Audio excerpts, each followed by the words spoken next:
This video is going to be a little fast. I'm at a remote location, and so trying to get it in before I have to go. What we're going to do this time is we're going to do RGB lights. So everything's set up like the last one, so I'm assuming you looked at the last two videos. You did the blink and the SOS. But this time we're going to use the RGB light sensor, which you can see right here is blinking. And so we're going to come in here, grab a control block, and we're going to do a setup. So we're going to set up some variables. Once again, I could do this directly, but I want to set up variables so that way the students get used to setting up variables. So we're going to define the red pin. Oops. We're going to define the red pin, and the red pin is connected.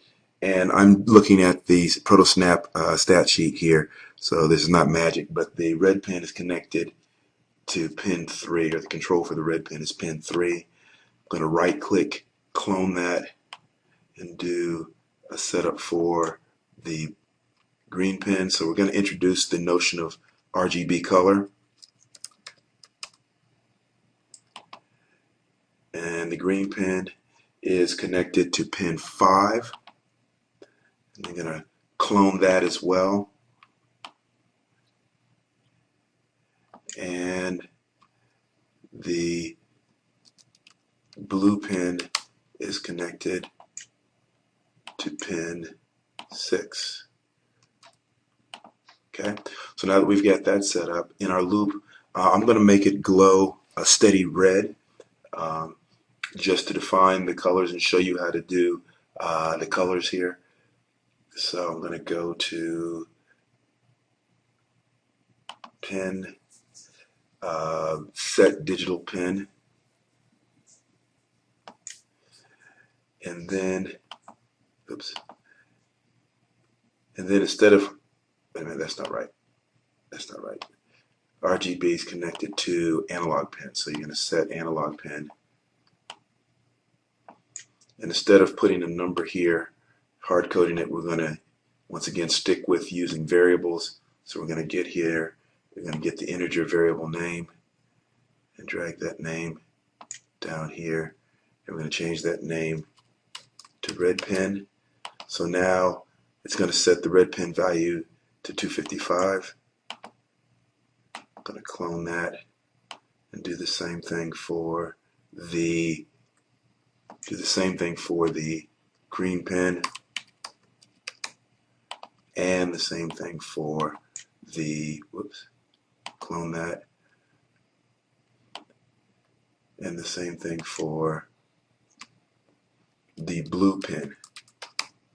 Okay, now the only quirk here, if you've worked with RGB in the past, usually it's 0 is all off and 255 is all on. For some reason, when they wired the ProtoSnap, 255 is off and 0 is all on. And so we have to switch these. If we want to get it to glow red, 0 would be all red, 255 is no green, and 255 is no blue. It's weird, but that's how it is with this particular setup. So this should, when I upload this, this should get the pin, excuse me, the RGB light just to glow red. I hit upload. Let me go half screen here. You can see the Arduino code that's over here. And we'll wait for it to compile.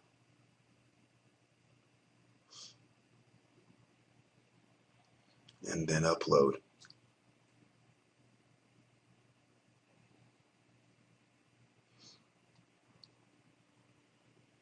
There you go. We get a solid red. Okay. Now, so this is to draw. This is to introduce. This do a couple of things. It's to reintroduce variables and also introduce this notion of RGB color. Okay. So now, what I want you to get the students to do is implement, and I made this little chart here. This is RGB color chart. And once again, in this chart, I flipped it so that 0 is all on and 255 is all off. And so what you need, the next exercise is to get the students to write functions for each color. And I'm going to demonstrate that here. I'm going to do a couple of them. I'm going to do red, white, and blue. And then actually I'm just going to do red and blue because I found out that my particular RGB, the green part doesn't work. So I'm just going to do red and blue and flip them on and have them flip on and off with a delay. You can have the students do functions for all the colors, and then they can, using the delay, make them blink in whatever pattern they want and have them be artistic with it. But I'm just going to show you writing functions for 2 colors here and getting to flip on and off, and that'll give you the basic training to be able to do it in class. So I'm going to do red and blue. So I'm going to put that down, and I'm going to make a function for it. So I'm going to come here and go to Control and scroll down here. They call these subroutines, so I'm going to grab a subroutine block. Let me put this, let me organize this a little bit because I need some space. So I'm going to call this subroutine red, and I'm going to take these red blocks, these blocks that I used to make red, and I'll put those there. Then I'm going to clone this. I'm going to make one, and I'll call it blue. Put these a little closer here. Make one, I'm going to call it blue. Now I want to, in my loop here, I'm going to right click, and it's going to create a reference. So now, whoops. There you go, put that back. Okay, so it creates a reference. So now when I want red, I have this block here that says red. And then since I'm going to make a blink, I'm going to go to Control here, go down to delay in milliseconds. There you go. So it's going to delay for a second there. And then I'm going to create a reference to the function blue. And then once again, I'm going to come here to Control and grab the milliseconds delay and do 1,000 milliseconds or a second. So if you right click on your function block, you can go down to create reference and create references to them. So now first, well, before I do all that, I didn't change the code in my blue block, so let's do that so that it would actually cause the blue to be shown. Let's see, so that'd be 255, which will turn the red pin off. 255 for the green will turn it off, and 0 for the blue. Okay, so that should do it. I'm going to upload it. Oops. Come here, take a look at this. Notice on the Arduino it created a blue and a red function, and use those in the loop here with the 1,000 millisecond delay. And so it's compiling, uploading. While it's doing that, I would like to point out that you can, if you go online, you can show them the RGB color chart. Let's see if I can pull it up here. RGB color chart.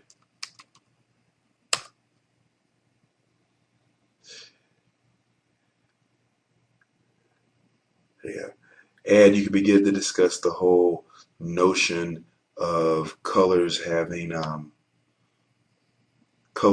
these numbers that refer to them, and you can bring up the RGB and you can show them the RGB for various colors here if you want to. So we go back here to our ProtoSnap. You can see that it's blinking red and blue with 1,000 seconds on for each. So if you got through last week, this week should be relatively simple. Doing the colors, I would have, once again, them define all the colors in the color table here, and then have them go through all of them with a 1 second delay, and then have them do whatever pattern they want so they can be creative with it. I will have a picture of this code up there. I could also put a picture of the color table too, and I'll put those on T-Squared in the resource.